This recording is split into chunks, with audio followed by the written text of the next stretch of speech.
നമസ്കാരം, ഞാൻ doctor Nisha എസ്തരൻ. Nisha's education ഹബിന്റെ പുതിയൊരു എപ്പിസോഡിലേക്ക് ഏവർക്കും സ്വാഗതം. ഇന്റഗ്രേറ്റഡ് ബി.എഡിനെ കുറിച്ച് രാവിലെ തന്നെ ചാനലിൽ ഒരു വീഡിയോ വന്നിരുന്നു. നമ്മുടെ DL.Ed സ്റ്റോപ്പ് ചെയ്യുകയാണ് എന്നുള്ളതായിരുന്നു അതിലെ പ്രധാന വിഷയം. അതിനോടനുബന്ധിച്ച് തന്നെ കമന്റ് ബോക്സിൽ ഒത്തിരി സംശയങ്ങൾ വന്നിരുന്നു.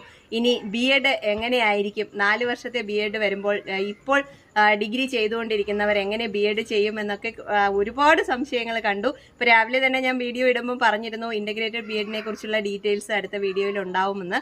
അപ്പോൾ ഈ കമന്റുകളുടെ എണ്ണം കൂടുന്നത് കൊണ്ട് തന്നെയാണ് വൈകിയ വേളയിൽ ഇന്ന് തന്നെ ഇങ്ങനെ ഒരു വീഡിയോ ചെയ്യാമെന്ന് വിചാരിച്ചത്. അപ്പോൾ പ്രധാനമായിട്ടും നമ്മൾ ഇന്റഗ്രേറ്റഡ് B.Edനെ കുറിച്ച് അറിയേണ്ടത് 4 വർഷത്തെ ഇന്റഗ്രേറ്റഡ് B.Ed ആദ്യ ബാച്ച് പുറത്തു വരുന്നത് വരെ നമുക്ക് 2 ഇയർ B.Ed കണ്ടിന്യൂ ചെയ്യാമെന്ന് പറഞ്ഞിട്ടുണ്ട്.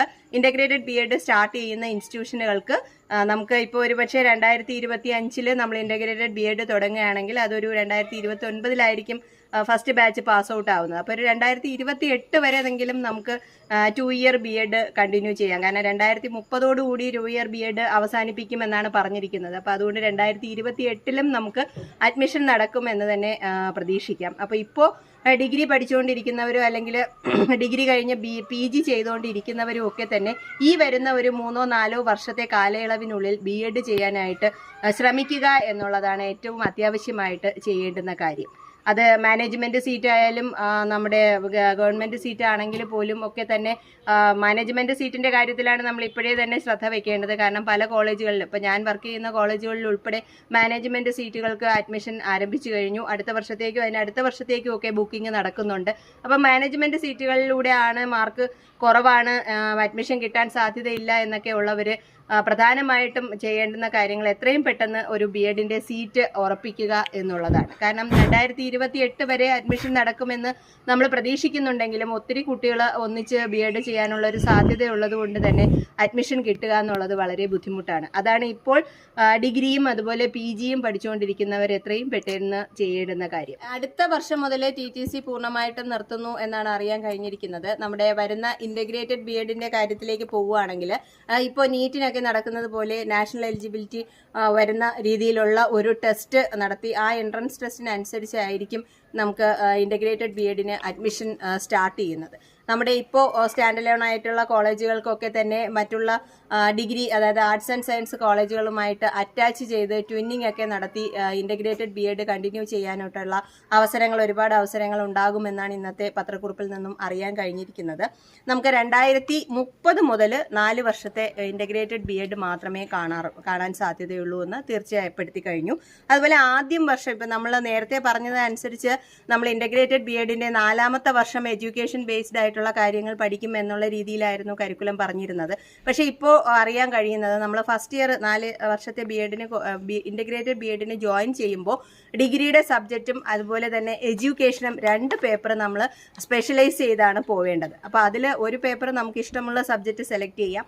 അതോടൊപ്പം ഒരു പേപ്പർ നമുക്ക് എഡ്യൂക്കേഷൻ്റെത് ഫസ്റ്റ് ഇയർ മുതലേ തന്നെ നമുക്ക് ക്ലാസ്സുകൾ ആരംഭിക്കും എന്നുള്ളതാണ്. അതായത് എല്ലാ കോളേജുകളിലും നമുക്ക് ആർട്സ് ആൻഡ് സയൻസ് കോളേജുകളിലും എഡ്യൂക്കേഷൻ ഡിപ്പാർട്ട്മെന്റ് അല്ലെങ്കിൽ അതിനോടനുബന്ധിച്ചുള്ള B.Ed കോളേജ് ഉണ്ടായിരിക്കും എന്നുള്ളതാണ് അറിയുന്നത്. അപ്പോൾ നമുക്ക് ഫസ്റ്റ് ഇയർ മുതൽ തന്നെ B.Edന് വേണ്ടിയിട്ടുള്ള കാര്യങ്ങൾ പഠിക്കണം. 4ാമത്തെ വർഷം നമ്മൾ കോഴ്സ് കംപ്ലീറ്റ് ചെയ്യുമ്പോൾ മാത്രമേ നമുക്ക് B.Edും കൂടി ചേർത്തുള്ള BA B.Ed അല്ലെങ്കിൽ BSc B.Ed എന്നുള്ള സർട്ടിഫിക്കറ്റ് കിട്ടുള്ളൂ എന്നുള്ളത് പ്രധാനപ്പെട്ട കാര്യമാണ്. നമ്മൾ 3rd ഇയർ വെച്ച് ഡിഗ്രി കംപ്ലീറ്റ് ചെയ്താൽ നമുക്ക് BScയോ അല്ലെങ്കിൽ BAയോ സർട്ടിഫിക്കറ്റ് മാത്രമേ കിട്ടൂ. 4 വർഷവും പൂർത്തിയാക്കിയാൽ മാത്രമേ നമുക്ക് B.Edന്റെ സർട്ടിഫിക്കറ്റ് കിട്ടത്തുള്ളൂ.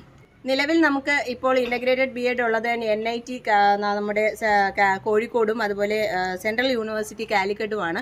ഇവിടെ 4 വർഷത്തെ കോഴ്സുണ്ട്. പിന്നെ അതുപോലെ ചിന്മയ യൂണിവേഴ്സിറ്റിയിൽ ഇപ്പോൾ ഇന്റഗ്രേറ്റഡ് B.Edകാർ പാസ് ഔട്ട് ആയി കഴിഞ്ഞു.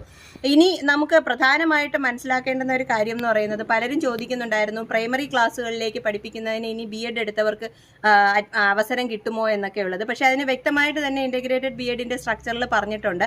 നമ്മൾ 4 സെക്ഷൻ NEP അനുസരിച്ചുള്ള ഫൗണ്ടേഷനും നമ്മുടെ പ്രിപ്പറേറ്ററിയും മിഡിലും അതുപോലെ പ്രൈമറിയിലേക്കും നമുക്ക് ആദ്യമേ തന്നെ ഓപ്ഷൻ സെലക്ട് ചെയ്യാം.